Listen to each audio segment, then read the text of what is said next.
Dans le grand théâtre du monde, un spectacle se joue chaque jour sous nos yeux. Son nom, la démocratie.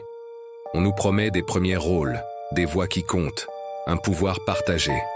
Mais si la scène que nous observons n'était qu'une façade, si les projecteurs aveuglants n'étaient là que pour nous empêcher de voir les coulisses, derrière le rideau de velours rouge, une autre réalité se dessine, une vérité cachée que peu osent regarder en face. Aujourd'hui, nous ne nous contenterons pas d'être de simples spectateurs. Ensemble, nous allons lever le voile sur ce théâtre de l'illusion. Nous allons nommer ceux qui, dans l'ombre, tirent les ficelles de ce grand spectacle politique. Qui sont les véritables metteurs en scène? Qui écrit le scénario que les acteurs politiques nous récitent? La vérité est un puzzle complexe, et chaque pièce que nous assemblerons ce soir nous rapprochera de l'image finale. Préparez-vous à entrer dans les coulisses du pouvoir. La première révélation nous mène au cœur du système. Les multinationales, elles ne sont pas de simples acteurs économiques. Elles sont les architectes de notre monde. Observez la carte. De l'énergie à la technologie, de la santé à l'agroalimentaire, leurs empires s'étendent bien au-delà des frontières, dictant les règles du jeu. Leur budget dépasse souvent ceux de nations entières. Ce pouvoir financier colossal ne s'achète pas seulement des usines ou des brevets. Il s'achète de l'influence. Chaque décision politique majeure, chaque traité commercial, chaque nouvelle régulation est scrutée, pesée, et souvent modelée pour servir leurs intérêts. Les dirigeants que nous élisons se retrouvent face à des forces qui transcendent la souveraineté nationale, des entités dont la loyauté va au profit, et non aux citoyens. Ils sont les sponsors silencieux du grand théâtre, ceux dont le nom n'apparaît jamais sur l'affiche, mais qui financent toute la production. Ce qui nous amène à notre deuxième révélation, les lobbies, les véritables agents de l'ombre. Imaginez des couloirs feutrés où se croisent des hommes et des femmes élégants, porteurs de mallettes remplies non pas d'argent, mais d'influence pure. Ces émissaires des grandes corporations ne crient pas, ils murmurent à l'oreille des décideurs. Leur travail est un art subtil de persuasion, un jeu d'échecs stratégique où chaque pion est une loi, chaque mouvement un avantage pour leurs clients. Ils rédigent des amendements, financent des campagnes, promettent des reconversions dorées. La politique devient alors une danse parfaitement chorégraphiée, où les élus, pris dans un étau de dépendance financière et de promesses futures, suivent les pas dictés par ces marionnettistes invisibles.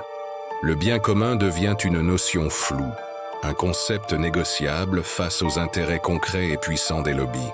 La démocratie, dans ce jeu, n'est plus qu'un échiquier où le peuple n'est même pas un pion.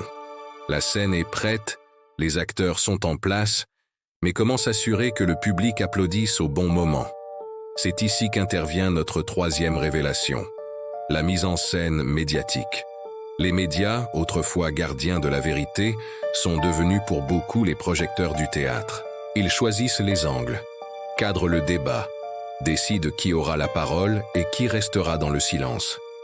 Chaque soir, le journal télévisé n'est pas un simple reflet de la réalité, mais une construction narrative soignée.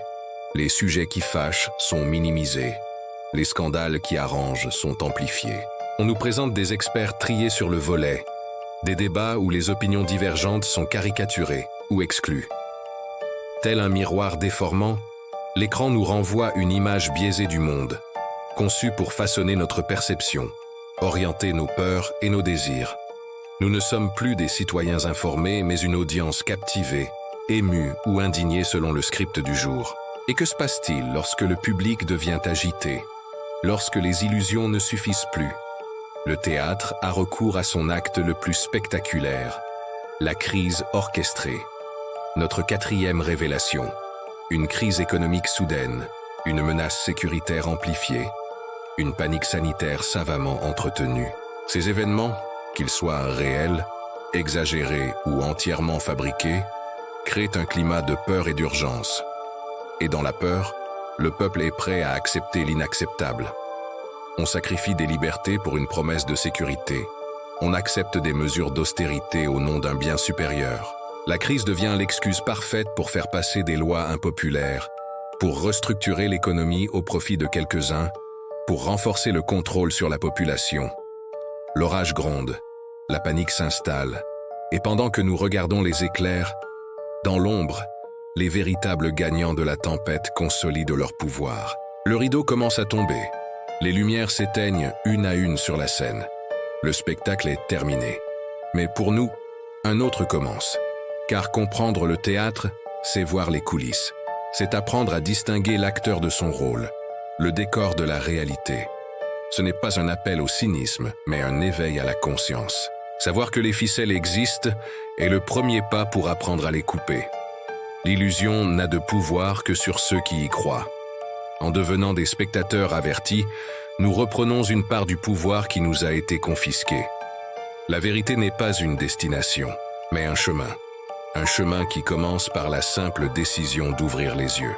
Le voyage vers la vérité ne fait que commencer. Il y a tant d'autres voiles à lever, tant d'autres coulisses à explorer. Si vous souhaitez continuer cette quête avec nous, pour découvrir ce que personne ne vous dit, rejoignez notre communauté de penseurs libres. Abonnez-vous, activez les notifications et ensemble, continuons d'éclairer les ombres. Merci de votre écoute.